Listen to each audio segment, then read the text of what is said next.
era gravíssimo, opa, não havia nada.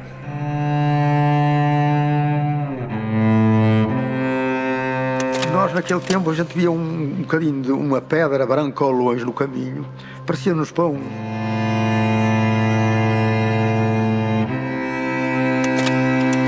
Não havia comer, estávamos perto da morte ou da vida. Era um meio de sobrevivência.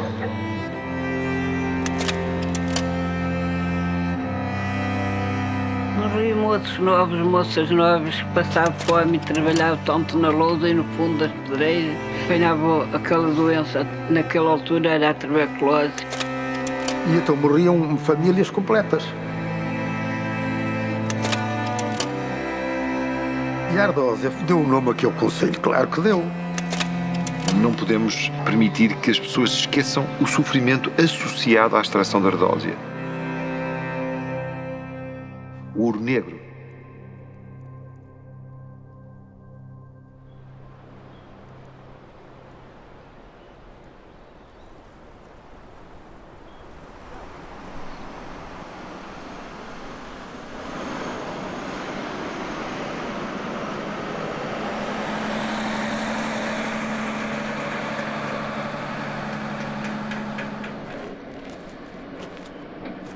Eu comecei a trabalhar com 11 anos, cartava lousas, que era para fazer lousas escolares para a escola, para as crianças. Pronto, para mim também, se calhar, também escrevi muitas com elas.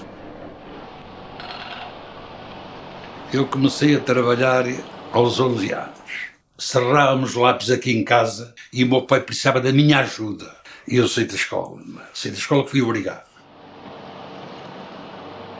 Ao longo dos anos, em campo, não havia uma pessoa que não tivesse passado por uma empresa dessas, Lousas Valongo ou da Companhia Portuguesa de Ardósias. Como íamos novinhos para trabalhar, não tinha habilitações literárias e não tinha aceitação em lado nenhum. A CIFA, quem tivesse os anos da quarta já não entrava lá. Quando eu fui trabalhar, tinha 10 anos, fui para a fábrica, que é tão esta lousa. Andávamos sempre fugidas dos fiscais, que não tínhamos direitos, não tínhamos nada. Eu fui para lá com 12 anos, a carregarem à cabeça soletes. Tivesse a chover, se tivesse calor, mas quando era chuva, e nós debaixo da chuva a carregar. Eu andava a pedir, aos 6, 7 anos andava a pedir. Depois passei com uma senhora lá em Valongo, e ela disse: queres trabalhar, mãe? Não quero. Arranjou para uma fábrica lá em Valongo, que era a empresa Lápis Lousa. Todo o Valongo, desde a Capela São Bartolomeu, era só pedreiras. Por exemplo, existia uma pedreira onde está o edifício da Câmara agora. Até aí era uma pedreira.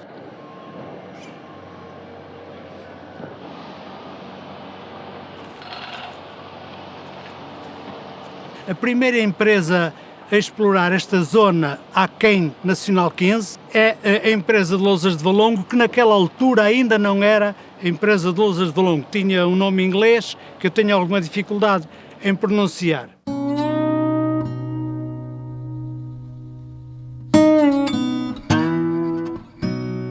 Isto é muito antigo, que eu lembro ao primeiro os ingleses que eles estavam aqui, os dois ingleses. Aquilo era, até a banda da música ia lá tocar às cancelas, a entrar. Eu era pichote, pá. Quando chegamos cá, a minha mãe era acionista aqui da empresa pequena. Isto era do meu avô. O meu pai tinha uma porcentagem pequena. Depois havia a família Tate, a família de Johnson. Havia vários ingleses que pertenciam aqui à colónia. Chegou a trabalhar com 1.600 operários, 1.600. Antigamente não havia muita oferta de trabalho. E então, quando havia oportunidade, iam para ali. Os meninos ganhavam mais um bocadinho em relação a outros trabalhos. Os ordenados eram baixinhos, era 22.500, que era escudo, e cheguei a ganhar 10 escudos por semana, que era escudos. Nascia Lousa, apenas, era assim. Não havia escola, as escolas não eram para nós. A gente ia para o que fosse preciso. Os pais estavam à espera que a gente viesse para e ver se ganhámos também algum. Isso só depois de fazer os 18 anos, há que dava o salário mínimo, que era 17.500. Não havia mais onde ferrar o dente, que remédio nós tínhamos se não estar ali.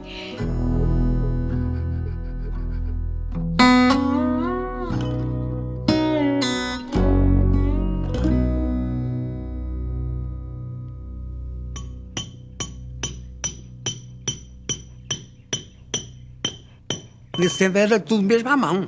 Picou no fundo da mina, cá fora, a serrade, eram os serrotes com os dentes, não é? De ferro, muito lentamente. Mas um grande problema que surgiu para os mineiros foi o surgimento dos martelos. A gente, durante o dia, batia para aí 30, 40 vezes à marreta, para botar os calhaus abaixo, que eram calhaus de 3, 4 toneladas. As máquinas vieram favorecer um bocado o trabalhador. E antigamente era tudo à mão, era a serra, à mão e martelo. E ao trabalhar um martelo, aquele pó, eles iam, portanto, introduzindo, e foi isso que contribuiu para arruinar muita gente.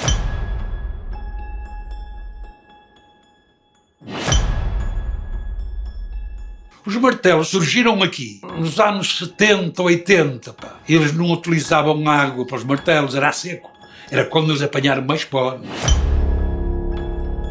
Com 28 anos já estavam sem para a boca. Quando subiam as escadas, paravam a descer. O pó era em todos os lados. Eu trabalhei no sítio pouco tempo e tinha os abicadores em fila e elas estavam ali em fila indiana e a cantar e não subiam umas às outras. Eu também andei na lousa escolar. Nós íamos para ali, eu e uma colega minha, e metíamos a lousa para que ela ficasse lisa. E nós íamos para ali, era só pó. E eu não parava de cantar, eu só cantava. E, portanto, além de estar ali no pó, com a boca aberta, eu estava a engolir mais.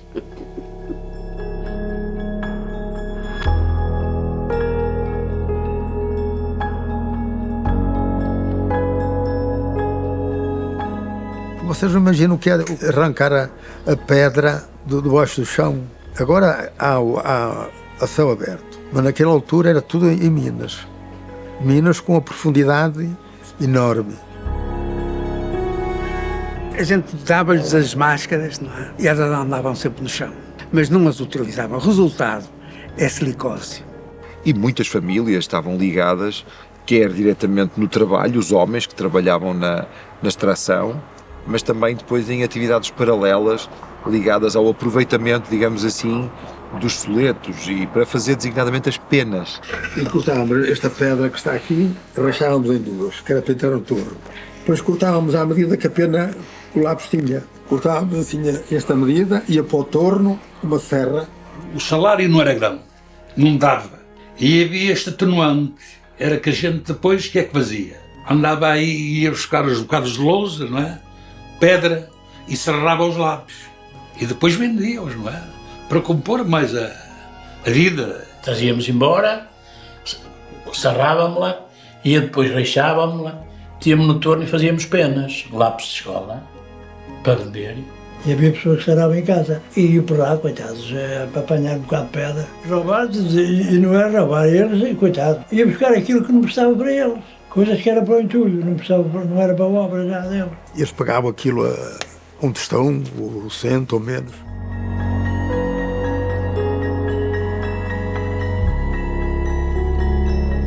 Antes de vir para o trabalho já deixavam penas serradas. À mão, é tudo manual, praticamente da mão. Normalmente quem fazia as penas em casa eram as mulheres. As mulheres pousavam o filho no meio do pó, para serrar penas, para fazer penas. A chupeta, quando havia, caía ao chão no meio do pó e opa, toca a andar. Era um bocado assim, portanto, as pessoas viviam mal, muito mal, e, portanto, naquela altura havia muita gente que adquiriu ou, portanto, ou contraiu a tuberculose. Morriam muitos meninos. A minha mãe morreram em 15 dias, morreram 2. Casas com 6, 7, 8 pessoas. Ia tudo novo.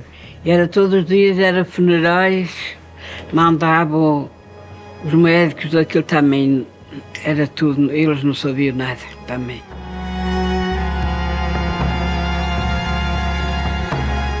Naquela altura, para fazer frente à tuberculose, foram construídos diversos sanatórios. Foi-se dando resposta a um grave problema que os mineiros tinham aqui, porque para além deles, eles contaminavam as famílias, os filhos, etc, etc.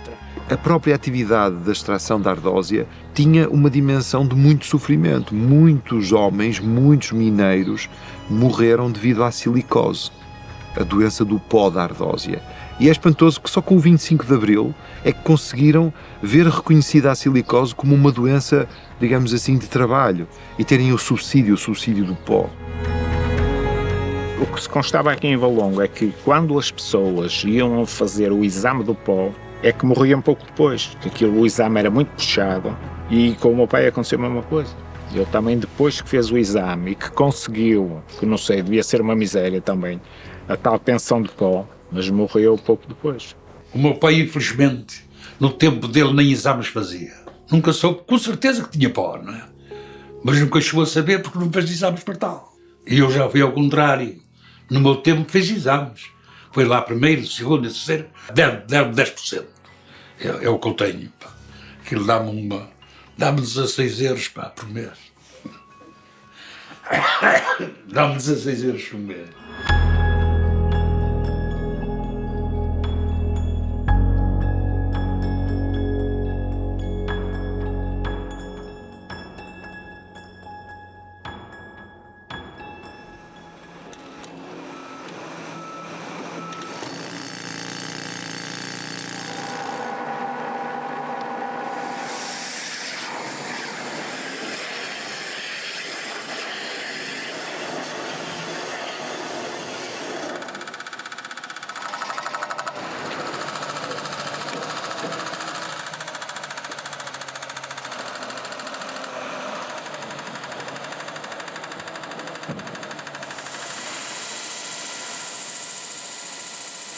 Mais recentemente ainda, começou-se a introduzir então as máquinas no fundo, que então cortou para aí em 75% o pó.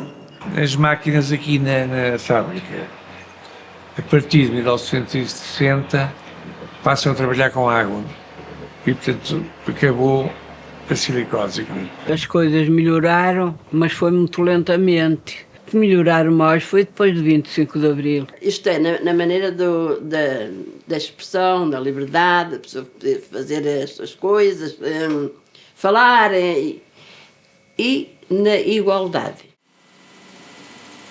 Neste momento ainda ganho bons salários e ganho bom dinheiro ali. Porque agora os sarotes têm água, não sarram a pedra sem água, está ali a cair no pó.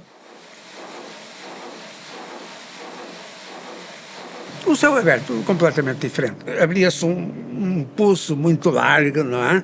A extração era igual. Só que uma das vantagens é que o pessoal não estava a chupar o pó todo no fundo, não é? O pessoal não estava tanto sujeito à contaminação do pó.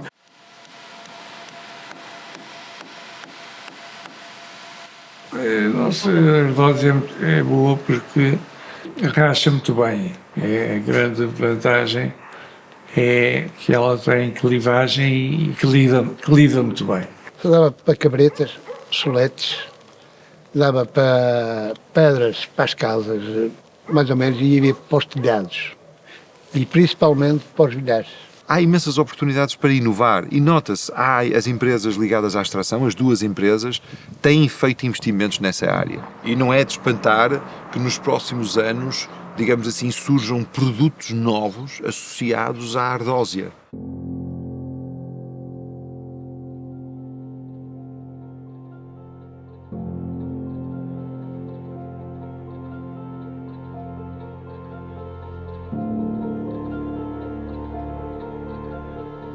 Tenho saudades de uma coisa que, acima de tudo, é fundamental para mim. Dos colegas de trabalho. O único sobrevivente sou eu. É triste. Os nossos filhos que não passem por isso. Os testemunhos que a gente passa, mas não queríamos para os nossos. Para todos os mineiros do presente, que já não são tantos como que eram, em relação àqueles que partiram, dizer-lhes que hoje, aquele terrível período que eles viveram, não os esquecemos e que eles, de certa forma, foram uma lição para nós. Eu acho que é um património cultural, património da terra. A atividade da extração da ardósia liga Valongo ao mundo. Liga Portugal ao mundo. Portanto, é uma atividade global. A ardósia no nosso concelho é muito importante que a matéria-prima, e se for bem explorada, temos uma matéria-prima muito boa cá no concelho de Valongo, consegue ser uma das ardósias melhores da Europa.